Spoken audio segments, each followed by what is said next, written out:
As excited as Lily Rose Clifton is about starting college as a freshman at the University of Washington in a few weeks, she's just as anxious about attending school in person after being homebound with long-haul COVID symptoms for the last 15 months. Before getting sick, she was a healthy, active teenager, but that all flipped after COVID left her struggling with, among other things, post-viral autoimmune dysautonomia, which affects her nervous system, triggering dizziness, elevated heart rate, and rapid breathing when she stands up or exerts energy quickly. Sadie Shea also feels bouts of brain fog, officially diagnosed as dissociate syndrome, which she now takes medication for in order to keep focus.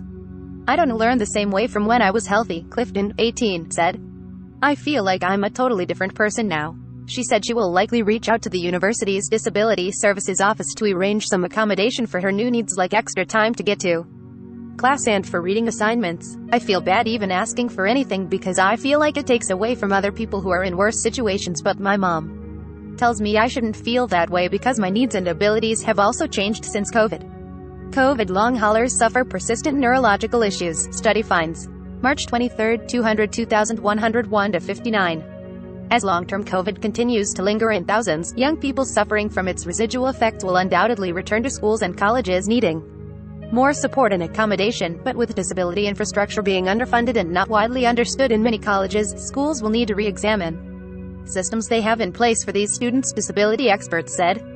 Total COVID cases in the United States have exceeded 40 million, according to NBC News tally, and studies show that as much as 10% of those who had COVID may become long haulers who carry prolonged symptoms. Some of these symptoms include difficulty breathing, shortness of breath, fatigue, heart palpitations, and difficulty concentrating or brain fog, the Centers for Disease Control and Prevention reported, adding that these symptoms tend to get worse after physical or mental activities. President Joe Biden announced in July that serious long-term COVID cases could qualify as a disability, making federal protections and resources available to those people. The Health and Human Services Department, the Justice Department, and the Labor Department released guidelines to help individuals experiencing effects of long-term COVID navigate federal benefits, saying individualized assessment is necessary to determine whether a person's long COVID condition or any of its symptoms substantially limits a major life activity. Related news. 30 years after Americans with Disabilities Act, college students say law is not enough. The Education Department has also extended protections to students whose long COVID substantially limits a major life activity. Despite a prevailing narrative that children aren't as affected by the illness, those with long COVID have a similar array of complaints that adults have, and it's manifesting in pediatric patients in specific ways, especially in the school setting, said Dr. Bradley Schlager, president and CEO of Kennedy Krieger Institute and a professor of neurology and pediatrics at Johns Hopkins University. Fatigue, dizziness, issues with endurance, deconditioning, a lot of the complaints have been coming up as young people get back into education settings, he said. "If you are inattentive or it takes a lot of energy to maintain your attention, you're not going to be able to perform academically, and that's especially the case as the academic demands increase." Schlager added that if you layer on top of those symptoms anxiety and endurance issues in which a young person doesn't recognize this performance compared to what we could do before, that compounds the experience, especially in intense environments like college. Students wearing protective masks talk on campus on the first day of classes at Ohio State University in Columbus, Ohio, on August 25, 2020, Ty Bloomberg via Getty Images file. On many college campuses, accessibility and accommodation were already a mixed bag with respect to adequate services, but an increase in the number of people who may qualify as disabled will exacerbate any existing deficiencies, according to Jasmine Harris, a professor at the University of Pennsylvania Carey Law School who focuses on disability law.